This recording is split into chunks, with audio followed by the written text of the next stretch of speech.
కేంద్ర రాష్ట్ర ప్రభుత్వాలు భారత రాజ్యాంగ గ్రంథాన్ని ప్రతి పౌరునికి పంపిణీ చేయాలని ధర్మ సమాజ్ పార్టీ రాష్ట్ర అధ్యక్షులు విశారదన్ మహారాజ్ డిమాండ్ చేశారు. రాజన్న సిరిసిల్ల జిల్లా ముస్తాబాద్ మండలంలో ధర్మ సమాజ్ పార్టీ మండల కమిటీ ఆధ్వర్యంలో ఆ పార్టీ రాష్ట్ర అధ్యక్షుడు విశారదన్ మహారాజ్ పిలుపు మేరకు మండల కేంద్రంలో భారీ ర్యాలీ ధర్నా నిర్వహించారు. అనంతరం తహసీల్దార్ మునిందర్కి వినతి పత్రం అందజేశారు.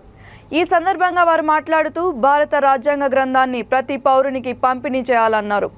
రాష్ట్రంలో జిల్లా కలెక్టర్ మండల తహసీల్దార్కి విజ్ఞాపన పత్రం అందించినప్పటికీ ఇప్పటి వరకు కేంద్ర రాష్ట్ర ప్రభుత్వాలు స్పందించకపోవడం ఏమిటని ప్రశ్నించారు.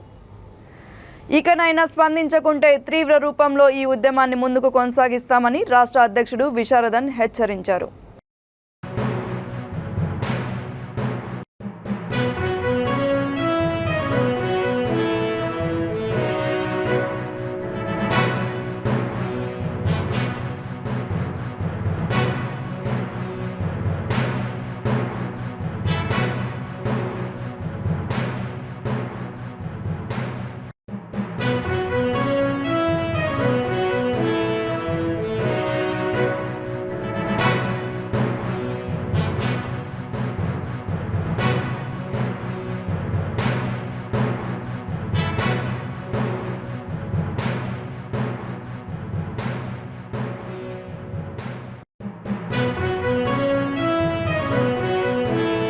నా పేరు పరమేశ్వరి మహారాణి.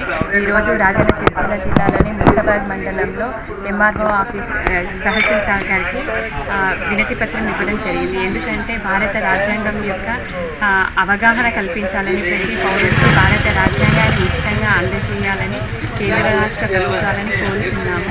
అదేవిధంగా ప్రతి పౌరుడికి రాజ్యాంగం యొక్క విలువను, దాని ముఖ్య ప్రాముఖ్యతను, దాని గురించి అవగాహన కల్పించాలని కోరుకుంటున్నాము.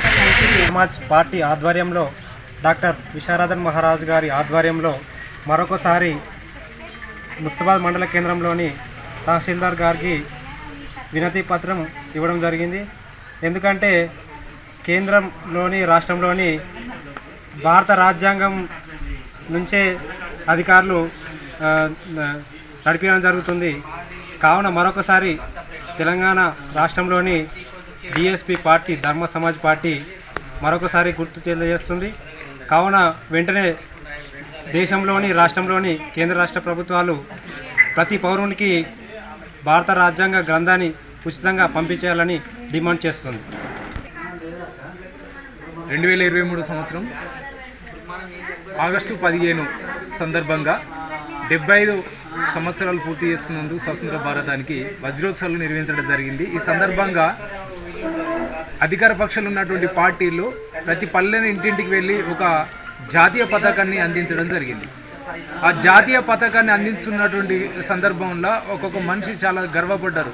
ఈ 75 ఏళ్ళకైనా నాకు ఒక జాతీయ పతాకం చేతికి అందిందని చెప్పేసి. వాస్తవానికి జాతీయ పతాకం అందింది కానీ జాతీయ ఫలాలు, స్వాతంత్ర ఫలాలు కడవరకు చేరలేదని చెప్పేసి ఇక్కడ కనబడతా ఉన్నది. ఎందుకంటే సమాజంలో వివక్షత అట్లనే ఉన్నది, నిరక్షరాస్యత అట్లనే ఉన్నది, చదువుకోని విద్యావంతులు కాలేకపోతున్నారు. కాబట్టి ప్రభుత్వం నుంచి వచ్చేటువంటి జాతీయ పతాకాలు, అదేవిధంగా ప్రభుత్వ సంక్షేమ పథకాలు కాకుండా భారత రాజ్యాంగమే పౌరుని దగ్గరికి వస్తే తను ఏ విధంగా ప్రభుత్వంతో ఏ విధంగా పని చేయించుకోవాలో తెలుసుకుంటాడు, ఏ టైంకు ఏది ఉపయోగించుకోవాలో తెలుసుకుంటాడు. కాబట్టి స్వతంత్ర ఫలాలు సాకారం కావాలంటే ప్రతి పౌరునికి భారత రాజ్యాంగము అందాలని చెప్పేసి డిమాండ్ చేస్తున్నాము. ఇప్పుడు 2025లో వజ్రోత్సవాలు,